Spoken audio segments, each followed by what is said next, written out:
आप सभी देख रहे हैं अपना बिहार। मैं हूं आपके साथ विभा उपाध्याय और बुलेटिन की शुरुआत इस वक्त बड़ी खबर के साथ। खबर भागलपुर से आ रही है, जहां पर 3 दिनों के रिमांड पर मोहम्मद आजाद को लिया गया है। जी हां, भागलपुर ब्लास्ट का मुख्य आरोपी मोहम्मद आजाद, जिसे 3 दिनों के रिमांड पर लिया गया है।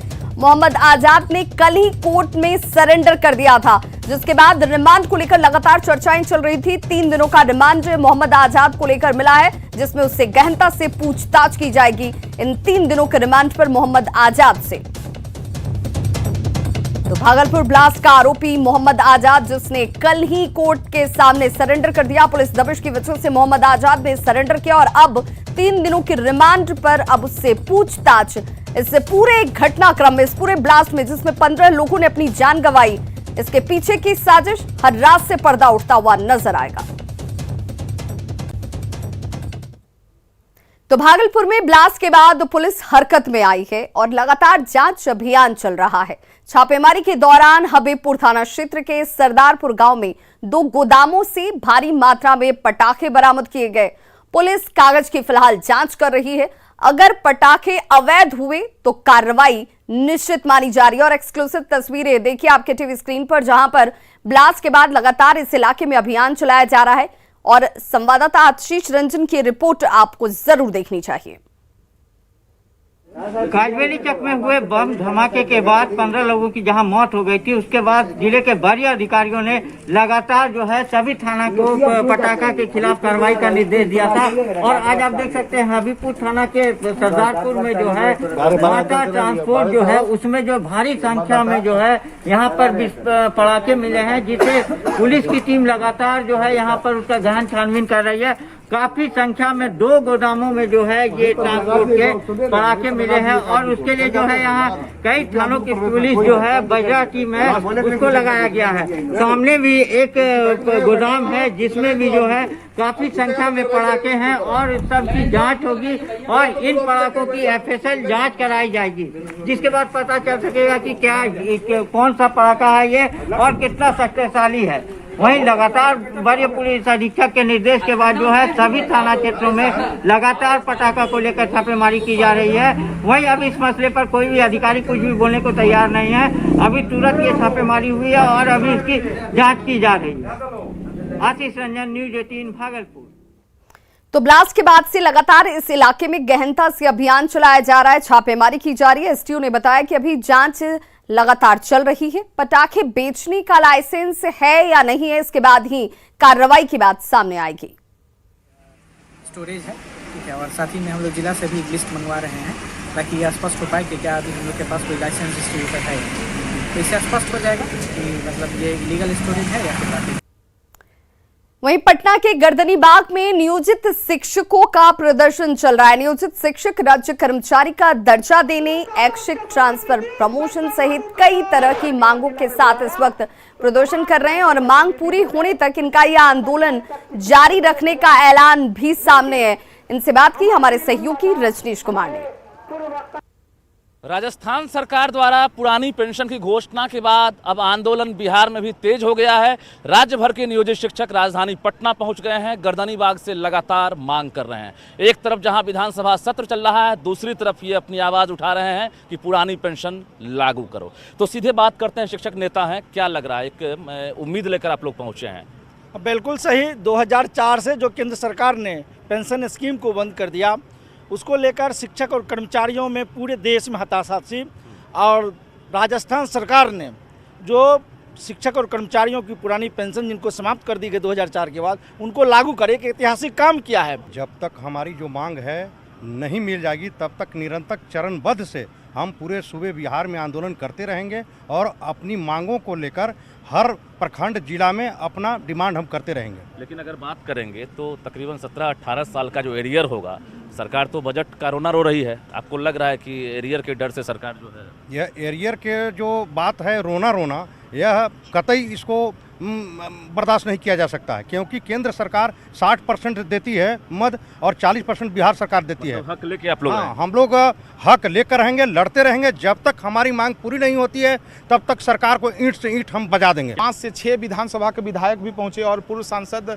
पप्पू यादव जी भी पहुंचे कि नहीं। सत्ताधारी कहां से पहुंच पाए? जब शिक्षा की मांग की बात है तो सत्ताधारी दल के कोई भी नेता या विधायक को पहुंचने की तो कोई बातें नहीं है, कोई आश्वासन नहीं मिला। कोई आश्वासन नहीं मिला। जाहिर है बिहार के साथ साथ बाकी कई राज्य हैं जो इंतजार में हैं कि अब राज्य सरकार पुरानी पेंशन लागू करेगी। जरा देखिए भीड़, हम एक बार कैमरामैन दीपक से कहेंगे भीड़ दिखाइए आप कि किस तरह से बड़ी संख्या में चाहे महिला हो या फिर पुरुष हो वो शिक्षक अब बिहार पहुंच गए हैं राजधानी पटना में, और यहाँ पर जिस तरह से प्रोटेस्ट कर रहे हैं तो ऐसा लग रहा है कि ये लोग आंदोलन को आगे भी जारी रखेंगे जब तक कि पुरानी पेंशन की मांग पूरी नहीं हो जाती है। कैमरामैन दीपक के साथ रजनीश कुमार, न्यूज़ 18 पटना। और अब बात शराबबंदी की। जी हां, शराबबंदी का बिहार मॉडल सुपर हिट साबित हो रहा है और इस मॉडल की पूरे देश में चर्चा हो रही है।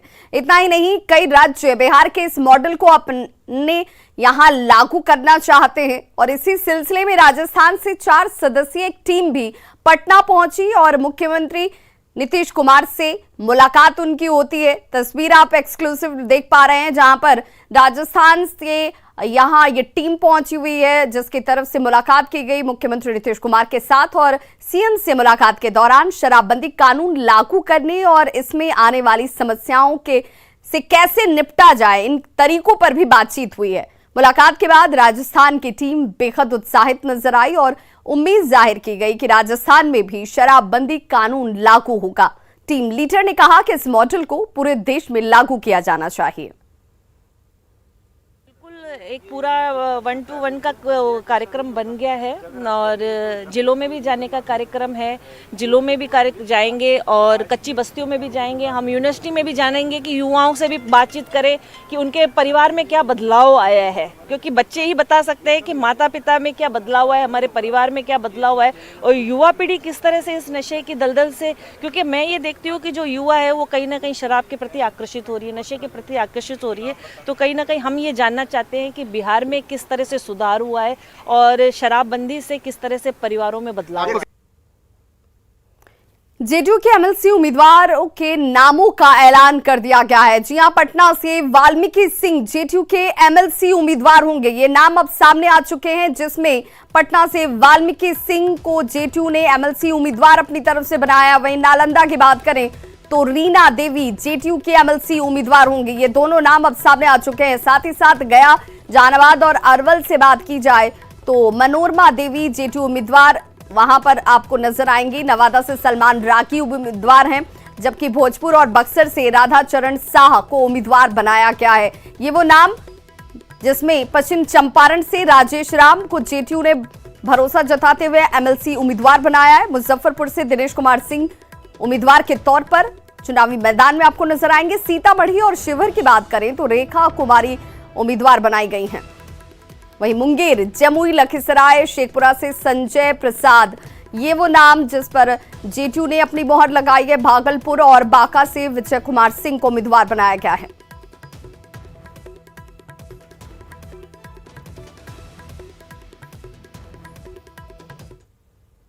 खबर नवादा से, जहां पर एक साथ 13 हाथियों का झुंड दिखने के बाद इलाके में दहशत फैल गई। रजौली के सवैया टाड़ इलाके में जंगली हाथियों का झुंड आधमका, जिसके बाद लोगों की सूचना पर वन विभाग की टीम बसरौन जंगल पहुंची और हाथियों को किसी तरह से यहां से खदेड़ने के प्रयास में जुट गई। बताया जा रहा है कि हाथियों का यह झुंड झारखंड के इलाके से नवादा के इन इलाकों में प्रवेश कर चुका है।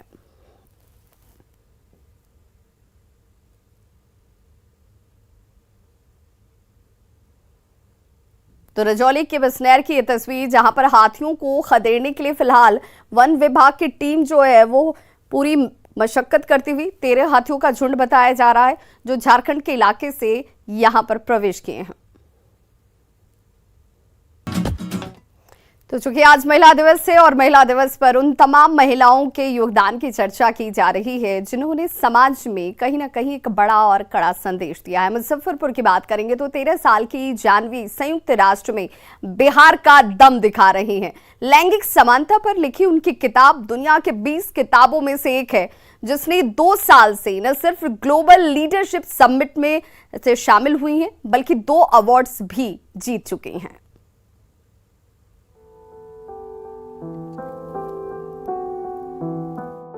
मुजफ्फरपुर के कटरा की रहने वाली जानवी ने बिहार का नाम देश ही नहीं दुनिया भर में रोशन कर दिया।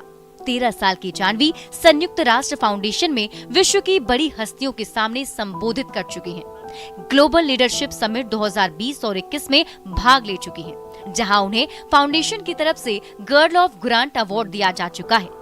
जानवी ने समाज में फैले लैंगिक असमानता को देखते हुए महज 11 साल की उम्र में शीरोज ब्रेकिंग स्टीरियोटाइप नाम की किताब भी लिख दी। तो लिख रहे थे, कहानी भी लिखी है, जेंडर इक्वलिटी के इश्यूज को भी लिखा है। तभी नाम के बारे में सोचे तो कुछ अलग नाम करने का मेरा कोशिश था, तो शीरोज नाम रखा। और लड़कियां भी हीरो हो सकती हैं, हीरो नहीं लड़कियां शीरो होती हैं। और उसके बाद ब्रेकिंग स्टीरियोटाइप्स का मतलब होता है वो जो रूढ़िवादियां, वो जो धारणाएं हैं हमारे समाज में, वो जो पिछले हजारों सालों से चली आ रही हैं, उसको तोड़ना। समाज में फैली कुरीतियों को दूर करने के लिए महिलाओं को आगे आने की पहल करने वाली जानवी महिलाओं के लिए हीरो की बजाय शीरोज शब्द का इस्तेमाल करती हैं। लैंगिक समानता के क्षेत्र में बेहतर कार्य कर रही जानवी जैसी लड़की वाकई समाज के लिए प्रेरणा स्रोत बन चुकी हैं। न्यूज़ 18 के लिए मुजफ्फरपुर से प्रियांक सौरभ की रिपोर्ट। तो मुंगेर की वीणा देवी की कहानी भी आपको जाननी चाहिए। कैसे विपरीत परिस्थितियों में इन्होंने खेती का तरीका ही बदल कर रख दिया। अपने घर से शुरू की गई मशरूम की खेती की वजह से वीणा देवी को मशरूम लेडी की उपाधि भी मिल चुकी है। आप भी देखिए। मशरूम लेडी वीणा देवी मुंगेर के लोगों के लिए मिसाल बन गई हैं। टेटिया बम्बर पंचायत की तिलकारी गांव में अपने परिवार के साथ रह रही वीणा देवी आर्थिक हालातों से लड़ते हुए ऐसी खेती की जिसकी खेती करने के सोचने से भी लोग परहेज करते थे। बावजूद इसके उन्होंने अपने घर के पलंग के नीचे मशरूम की खेती की। वीणा देवी ने मशरूम की खेती से न सिर्फ अपनी गरीबी दूर की बल्कि अन्य महिलाओं के लिए रोजगार के रास्ते भी खोल दिए। आसपास के कई गांव से सैकड़ों महिला वीणा देवी से मशरूम खेती की ट्रेनिंग लेती हैं और प्रशिक्षण के बाद ये महिलाएं मशरूम की खेती कर रही हैं, अपने परिवार का भरण पोषण कर रही हैं, साथ ही समाज में बदलाव की कहानी भी गढ़ रही हैं। कई मौके पर वीणा देवी को सम्मानित भी किया जा चुका है। घर में अभी भी रहते हैं तो सभी महिला बाहर निकलकर अपने से खुद ब्लॉक का काम हो, खेती हो, कुदार हो, चलाना हो, जैविक हो, कीटनाशक हो, सभी हम प्रशिक्षण देते हैं।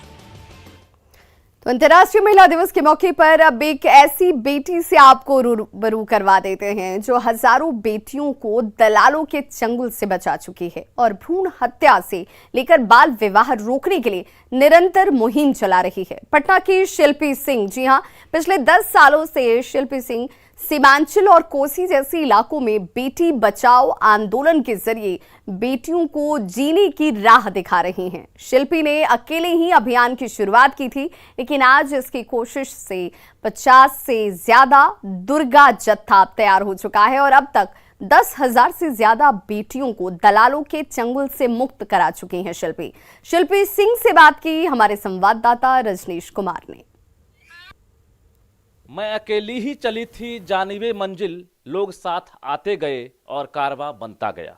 पटना की शिल्पी भी चली तो थी अकेली, लेकिन आज कारवां बन चुका है।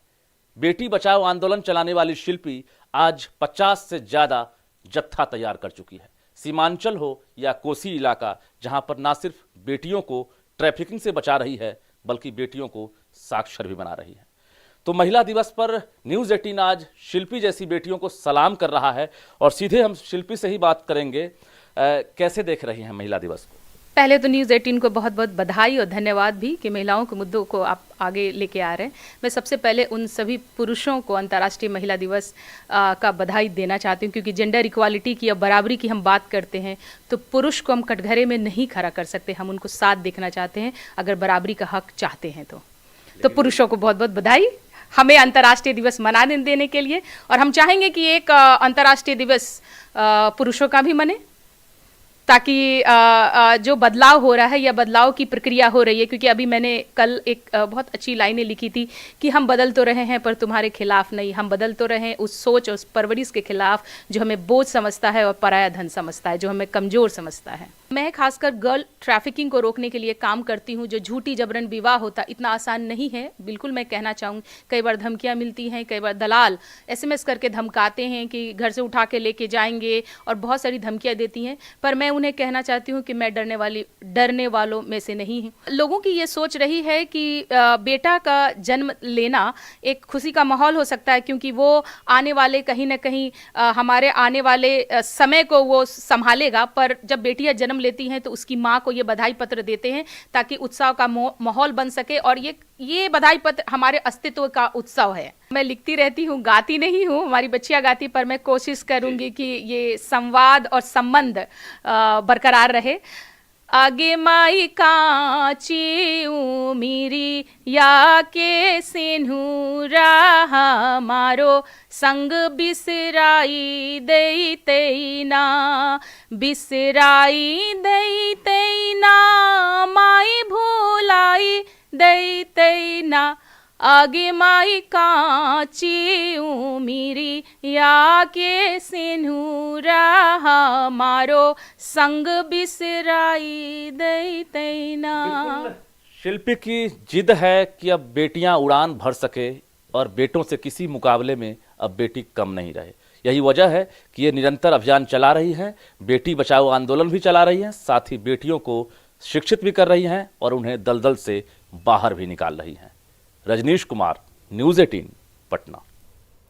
समस्तीपुर रेलवे स्टेशन व्यवस्था आज कुछ बदली सी दिखी। मौका अंतर्राष्ट्रीय महिला दिवस का है, तो ऐसे में महिलाओं के सम्मान और उनके हौसले को बढ़ाने के उद्देश्य से रेलवे ने Jaynagar Patna intercity express train की कमान महिलाओं के हाथों में ही सौंपी। देखिए संवाददाता मुकेश कुमार की रिपोर्ट। आज अंतर्राष्ट्रीय महिला दिवस है और इस अंतर्राष्ट्रीय महिला दिवस के मौके पर समस्तीपुर रेल मंडल के द्वारा जो अनोखी पहल की गई है, दानापुर जयनगर इंटरसिटी एक्सप्रेस जो है वो यहाँ से समस्तीपुर जंक्शन से महिला लेकर के उस ट्रेन को जाएगी। और यहाँ पर हम दिखाना चाहेंगे जो महिला पायलट होंगे इंजन के, वो यहाँ पर तैयार, और पूरी टीम यही है जो दानापुर इंटरसिटी एक्सप्रेस को लेकर के यहाँ से रवाना होंगे। और हम यहाँ पे इनसे जानना चाहेंगे कि क्या इस मौके पर कहेंगे, कैसा लग रहा है?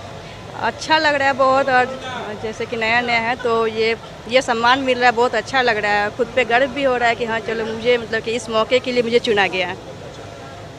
तो आज महिला हर क्षेत्र में आगे बढ़ रही है, आप भी एक ट्रेन को लेके बढ़ रही है। अन्य जो लड़कियां हैं समाज में, उनके लिए क्या संदेश देना चाहिए? उनके लिए बस यही कहना है कि वो लोग भी अपना मेहनत करें और इस मुकाम पे पहुंचने की कोशिश करें। और क्या नाम है आपका? सलोनी कुमारी। और भी है, आपका क्या नाम हुआ? चंदू कुमारी, लोको पायलट समस्तीपुर। तो आप एक लोको पायलट है और आज ट्रेन को लेके जाने वाले हैं, क्या कहेंगे इस बारे? इसके बारे में यही कहेंगे कि जो मुझे बहुत खुशी हो रही है, जिस सब दिन के भांति आज भी मुझे काम करने का मौका मिला है। मैं सब दिन वर्किंग करती हूँ लाइन में और डेली ट्रेन वर्क करती हूँ और आज भी कर रही हूँ। खास मौका है, इस मौके पे क्या कहेंगे अन्य महिलाओं के लिए जो समाज? अन्य महिलाओं के लिए कहेंगे कि वो भी कभी अपने आप को कम महसूस नहीं करे, वो भी पुरुष से कंधे मिला के चले और हर क्षेत्र में अपना नाम रोशन करे और कभी भी अपने आप को कमज़ोर नहीं समझना चाहिए। तो कभी अपने आप को, महिला को कमज़ोर नहीं समझना चाहिए, ये कहना है जो आज यहाँ पे इंटरसिटी एक्सप्रेस को लेके जाने वाली है उन लोको पायलट के द्वारा। तो निश्चित रूप से एक अच्छी पहल है और महिलाओं के लिए एक अच्छा संदेश है, जो अन्य समाज की महिलाएं हैं उन्हें जागरूक ये कार्यक्रम करेगी। Mukesh Kumar, news 18 network, Samastipur. तो वहीं यूक्रेन में फंसे छात्रों की वतन वापसी का सिलसिला जारी है। आज दिल्ली एयरपोर्ट पर यूक्रेन में फंसे कई और छात्र पहुंचे, जिनके स्वागत के लिए राष्ट्रीय लोक जनशक्ति पार्टी के राष्ट्रीय अध्यक्ष जो हैं और केंद्रीय खाद्य प्रसंस्करण उद्योग मंत्री पशुपति कुमार पारस खुद एयरपोर्ट पर मौजूद थे। उन्होंने सुरक्षित लौटे छात्रों का स्वागत करते हुए उनकी हौसला अफजाई की। तो खबरों का सिलसिला लगातार जारी है। आप देखते रहिए न्यूज़ 18 बिहार झारखंड।